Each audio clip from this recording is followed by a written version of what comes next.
Hi friends, welcome back to my channel. Happy Bookmas Day 3. Today's video is my November wrap-up. So we're just gonna go through all the books I read in November, what I thought about them. Let me know in the comments what your favorite book of November was.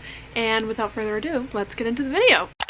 Quick stats, in November I read 8 books and they were all a wide variety of genres. I had 3 5 stars, which is pretty awesome. And honestly, overall, I feel like I had a pretty mediocre reading month. I typically read more than 8 books. That's still a lot of books to read in one month, but I kind of felt like I was in a book slump all month. Like it was taking me a while to get through these books. So hoping for better in December. But I'm gonna just go through these books in the order that I read them and let you know what I think. Okay, first book I read in November was The Woman in Cabin 10 by Ruth Ware. This is a mystery thriller novel about this woman who goes on a boutique cruise for her job because her boss couldn't go, and then she sees something kind of suspicious happening, and her inquiring in on that kind of gets her into trouble. I did not enjoy this book. I kind of enjoyed reading it. I rated it a 3.5 stars. It was very mediocre. The plot didn't really move very quickly, and I was honestly super underwhelmed at the end. The next book I read was The Martian by Andy Weir, and I rated this one 5 stars. This was my election week distraction book.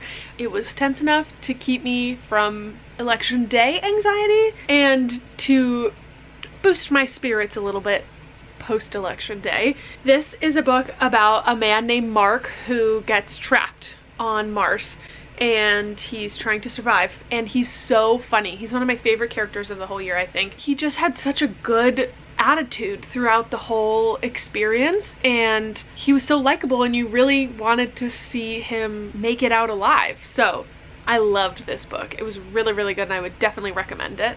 The next book I finished, which I read on my Kindle, was The Echo of Old Books. I rated this at 2.75. Honestly, I would have DNF'd this book, except for it was set in my hometown, and because of that, I kind of felt like I had to finish it. I don't know, I felt like I needed to know what happened. It was so boring. Like, the whole thing was so boring. I ended up listening to it because it was on Kindle Unlimited. I think I was able to get it on like Audible Unlimited too or whatever. Nothing happened in the whole book. Like, I honestly don't even remember it. I would not recommend it. But they were from my hometown, so I was kind of intrigued. The next book I finished was The Secret History, also a flop for me. This book is about this group of college students, and it starts off with you finding out that they killed one of their friends, and the rest of the book is the leading up to it and what happens afterwards. And it was so boring. I think because we knew that they killed him like from the first page, there was no mystery to it really. And I have to say, I understand why people like this book. Like, it was very atmospheric. I can see for people who like annoying characters, sometimes that's a fun thing to read, where you have like an unreliable narrator or the main character is kind of like horrible. Sometimes that's fun to read about. I could not get behind these guys. I literally could not care less about what was going on in their lives. Also would have DNF'd this, but it was book club book, so I had to finish it. The other thing I will say about this is I listened to most of it, and it was read by Donna Tartt, and she sounded so bored reading it, which apparently is like part of the thing, but I did not like it at all. Sorry, I know that's a very popular book that a lot of people love, but it was not for me. The next book I read, also, I think I actually listened to this, I don't even think I read it on my Kindle, was Apprentice to the Villain, which is the second Assistant to the Villain book. It was just as silly as the first book, but I feel like there was less plot. Like, the first book was kind of fun, I could kind of get behind it. The Apprentice to the Villain book was not good or fun. I don't really remember anything that happened. It's just like the follow-up to that book, and I feel like maybe it was a setup book for book 3. Like, I'll read that one when it comes out, but really not nothing happened in that book. It kind of just felt like the first book, just like with slightly different plot points. The next book I finished in November was Beloved by Toni Morrison, and I also rated this one 5 stars. This one took me probably the longest out of any of these books to read this month, but I really wanted to digest this book and spend time with it and make sure I was like processing it, since it's a book that's considered a classic, and Toni Morrison has many layers of meaning that she added into this book, which was done so well.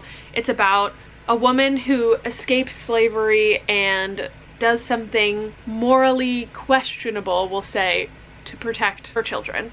And there's some like ghost elements. It was just really, really good, and I enjoyed it reading it. afterwards I listened to some people talk about like analysis of it, like if I were in an English class and what I would have gotten from an English teacher, and I feel like that helped my understanding and enjoyment of this book. So if you haven't picked this up, take this as your sign that you can read this book and you can read other classics as an adult without a teacher, because there's a lot of online resources that can help you with the stuff that a teacher would have helped you with, because I always feel like I can't read classics since they're kind of like difficult to understand, or that I'll miss the meaning, but there's resources for that. So the next book I read was The Shockwave Rider, which is a story about a man, this guy on the cover, who lives in a society which is sci-fi future society, but it's 2010 because this book was written in the 70s, and he's basically like deleting his identity and creating new ones throughout the book to kind of stay hidden from society. And I did not think I would enjoy this as much as I did. This is a book that my dad has been begging me to read for a long time, and I was always kind of hesitant because, like,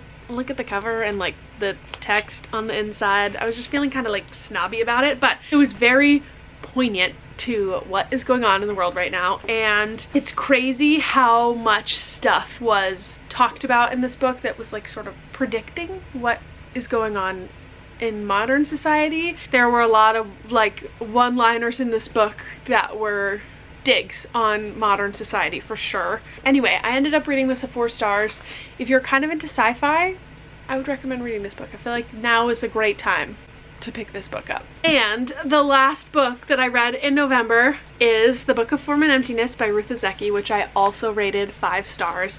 I adored this book. This is a book about a young boy named Benny and his mother, and Benny's father dies in kind of a freak accident situation, and they both deal with the grief of that in very different ways. His mom becomes a hoarder, and he starts hearing voices, like of inanimate objects talking to him. And this is told through different chapters. Some of the chapters are in the perspective of the book, and then the other ones are Benny talking back to the book. And it was so beautifully written, and I think one of the best things about this book was that Benny goes through this process, like Benny's hearing all these voices, he goes to get all these like psych evals done, he ends up in the psych ward, and they pretty much diagnose him with schizophrenia, but because you're getting his perspective and the book's perspective, not really everybody else's perspective, it's kind of left up in the air whether this is like sci-fi-y and he's actually really hearing those voices, which he actually was really hearing those voices in his reality, but whether that was because he had schizophrenia or because they were really talking to him, that's something that is left up to the reader's interpretation. I think that was such a smart choice by Ruth Ozeki, and it made me enjoy the book